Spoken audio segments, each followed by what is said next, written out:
Adrian Wojnarowski did a great job, as always, with his tweets last night. As it plays out in real, I wish we had more situations like that in sports where you had those kind of announcements where somebody is going to retire, step down, or announce somebody's getting fired. Woj joins us now. How surprised were you, Woj, last night?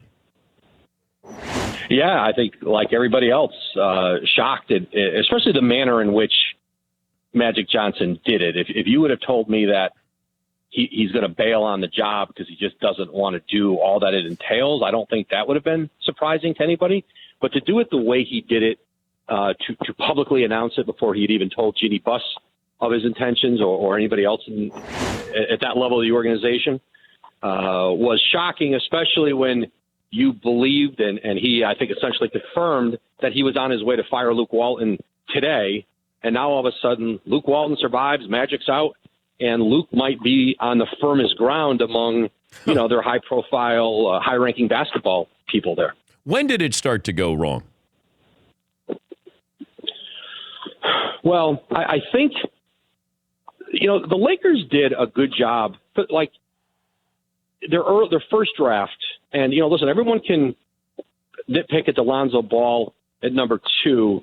At the time, I didn't hear a lot of criticism of it, even around the NBA. I think you go back to that when they didn't make the trade for Paul George, when they could have traded that pick or Brandon Ingram and gotten Paul George in the door, thinking they were going to get him in free agency. It didn't happen. Those were certainly missteps.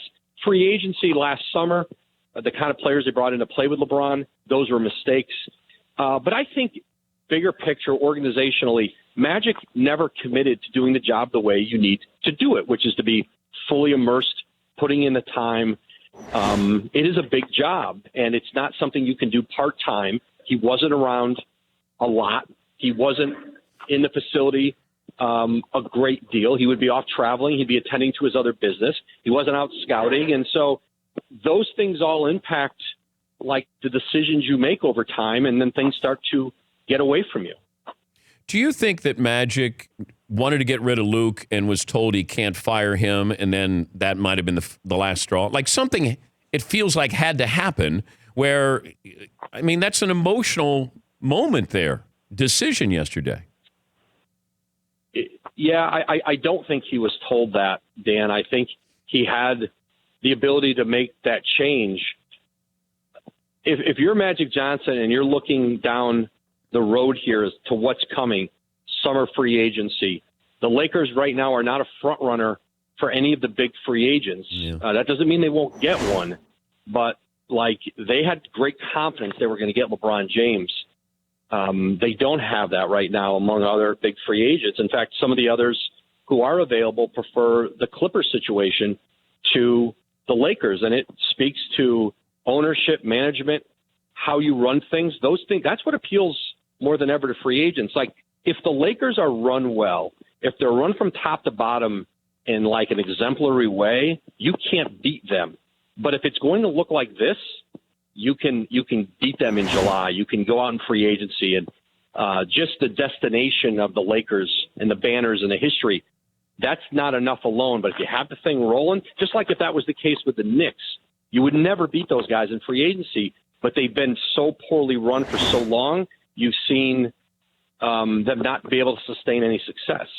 Where do the Lakers stand with Anthony Davis? Yeah, they're one of a ton of teams who probably love to trade for him, but one who, they had confidence that if they traded for him, that he would re-sign with them. I don't know today where that stands. New Orleans hasn't hired a new GM yet, and once they do, then you'll have somebody who will sort of chart a new course for them.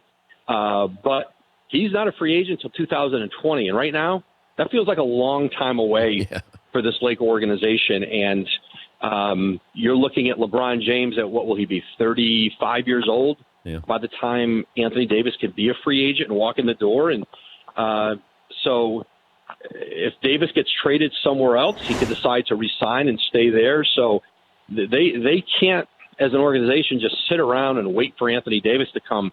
They've got to fix things, address things, and they've got to bring themselves into 2019 and how successful organizations are set up and run And that's Jeannie Buss's responsibility. She hired Magic Johnson. If you were, let's say you took off your media hat and you were going to advise the Lakers, what would you tell them today? What would you tell Jeannie Buss today?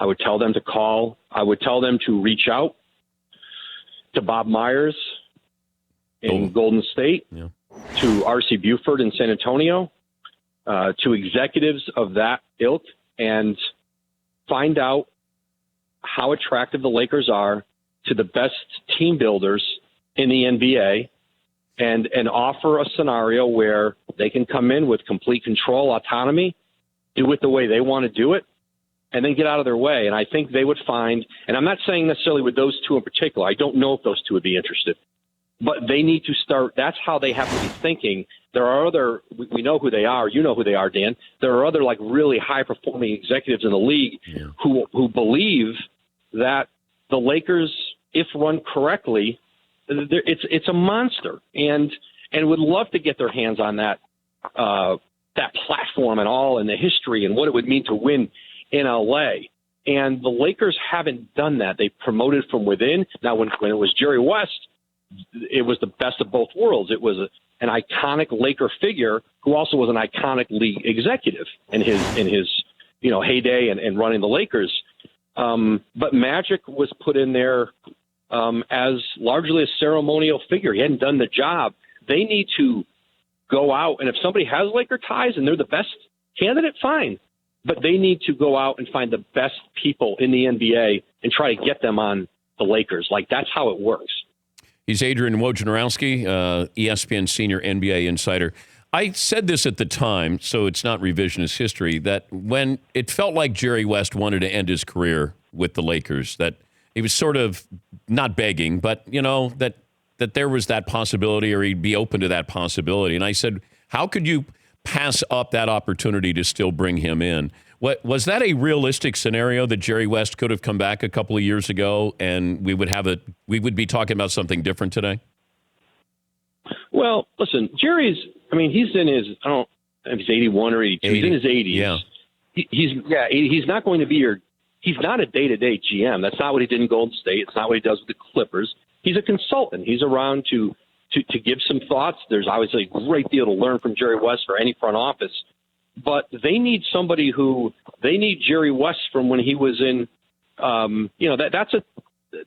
that's not a job Jerry's, or a role that I think has been looking for, where, hey, I'm going to be the day-to-day guy and go to the Ohio Valley Conference tournament to scout Ja Morant. Like, that's not what he's doing now. And so, but that's what you need someone doing. Now, as Jerry West, as a complement to that, they have used him perfectly with the Clippers. They have built this really good front office, Lawrence Frank and Michael Winger and Steve Ballmer at the top.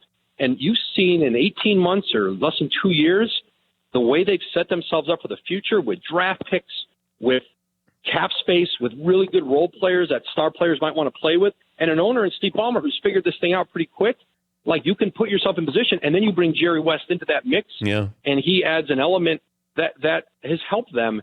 But the Lakers have to find that one, they need to find their star executive who's, in his prime doing the job. And then maybe you add a Jerry West to that. Doesn't it sound strange, though, Woj, that, I said this, and even when I say it, it sounds strange, that I would rather have the Clippers' future than the Lakers' future? It's not even close. And you see it in New York with Brooklyn, the way Brooklyn has run their organization versus the Knicks. Now, that doesn't mean the Knicks aren't just going to end up getting a couple big free agents, and maybe they do. But you're seeing if you run your organization right and you put the right people there, you can make yourself attractive, especially in a market like LA or New York. Like, you're going to change the perception of yourself with players relatively quickly. The Clippers have done that, and the Nets have done that. Was it a real possibility that Jeannie Buss looked at trading LeBron, or at least it was put on her table or her desk to that possibility? I don't know the answer to that, okay. Dan. I don't think you trade for LeBron James and then decide to move him before the first trade deadline. Like, there's always moments of frustration people have, and was something said in frustration one day? I don't know. But to me, there's always a big difference. I hear some things said around the league that if I we like an hour later, people feel differently, just like any of us when you lose your cool. I don't even know if that was a scenario, but they didn't sign LeBron James to just trade him. Well, I said on the air that if I could trade LeBron and get Anthony Davis, then I would do that. Not everybody agreed with me, but I said I got a better chance of landing free agents with Anthony Davis, and as I move forward, I have a star who's in his mid-20s that I'm better prepared for long-term success than I am with LeBron in there. Yeah, I think just because of their ages, that's accurate, but it's not really a trade that's somebody would have interest in. It's just, but you're right. Like I just think because of the age of the two players, right? 25 and 34. You'd probably say that with almost any star of that caliber. Yeah. But yeah. I was also curious about this, that it feels like Giannis is going to be the MVP. And like we've almost gotten bored with triple doubles and, Harden getting 50 and 15 in a night.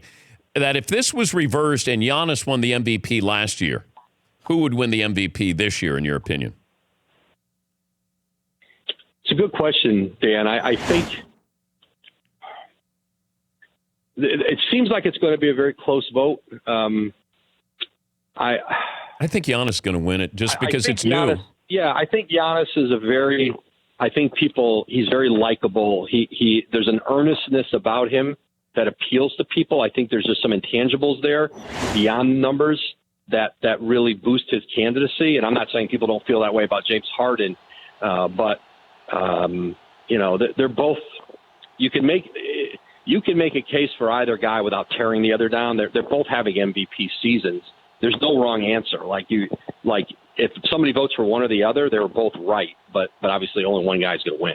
And then you got the whole triple-double thing that everybody was mesmerized by, that, my God, he's going to average a triple-double, Russell Westbrook. And then all of a sudden he's done it 3 years in a row, and it's not a big deal anymore. That we quickly move on from these stories here. Harden putting up these unbelievable nights, and it's like, yeah, okay.